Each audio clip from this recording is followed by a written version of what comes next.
My writing process, it's similar to my thinking process, because I write a lot, and I always kind of equate writing to thinking without much of a deviation, because like, I aim, like you said, to be really sincere and transparent in my writing, but I am crafting a song, and it is art, and I do want to like approach it with a sense of care and sensitivity to the actual process, and not just kind of be like, the first thing I think is going to go there. Yeah. I'm really careful about the structure, like the architecture of a rhyme, and like, you know, meter and scheme and like intonation, all that is really important to me.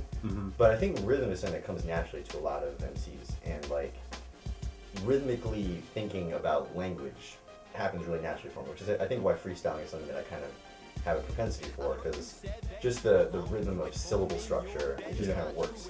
So like my thoughts being transposed into songs, it isn't all that much of a struggle, which is why I think it seems like stream of consciousness, because I don't really put all that much stop and go. Like I'll write a verse in like 20 minutes pretty easily, and that's not to say that like I'm some sort of like amazing artist. It's because I'm just talking about me. I'm just talking about things that I think about and I care about, and that are on my mind already.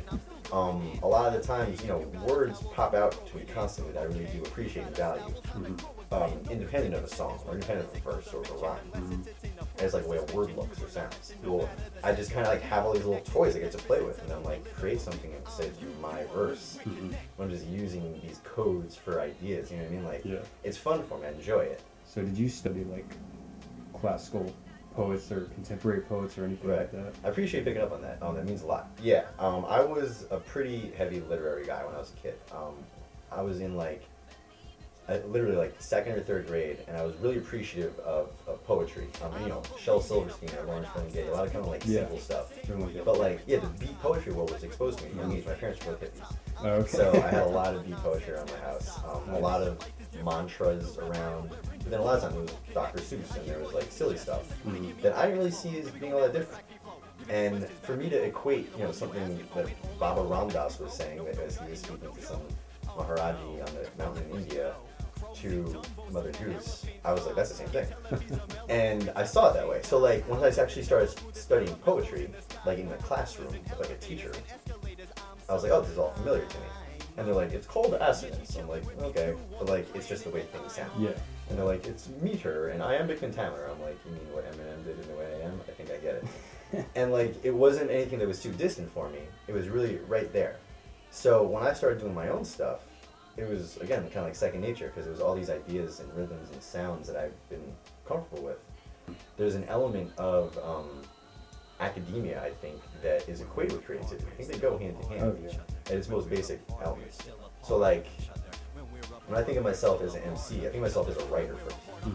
And that's how I approach all of it, is from a lyrical, literary standpoint. But I try and incorporate the musicality in it as well, which is the beauty of writing, because it has rhythm. And that's what I love about it, is that like, you know, music having melody is significant, and that's what my vocal quality can kind of like contribute. But just in the writing, it's language and it's rhythm, and that to me is like the beautiful piece. Yeah. Ideas or just influences or something, or is it just a student of? It's a variety of things. I'm just interested in I'm interested in honesty and in truth, and I work in education, and I run a tutoring company. Oh, okay. And I tutor kids. Yeah. I've been doing that since '04. And then when it comes to music, also, it's just kind of nice to be able to take from a pool of ideas that are outside of my immediate surroundings. I don't read newspapers, I don't read magazines, I don't own a TV, I don't listen to the radio. I don't really buy into a lot of the mass media stuff, which is ironic, because one thing you will see is lots of scenes that I'm trying to make because I'm in mass media. But in terms of what I consume, it's very filtered, but I allow myself to be a part of. And so musically, like, I get into contemporary stuff, I get into pop music. Like, I'm a big fan of a lot of forms of music that people consider corny or whatever. And like, I can kind of like see a beauty in it. But I would never want to bend my own creations for the sake of, well, what's popping. And there might be a benefit to that, but I'm not interested in doing it that way.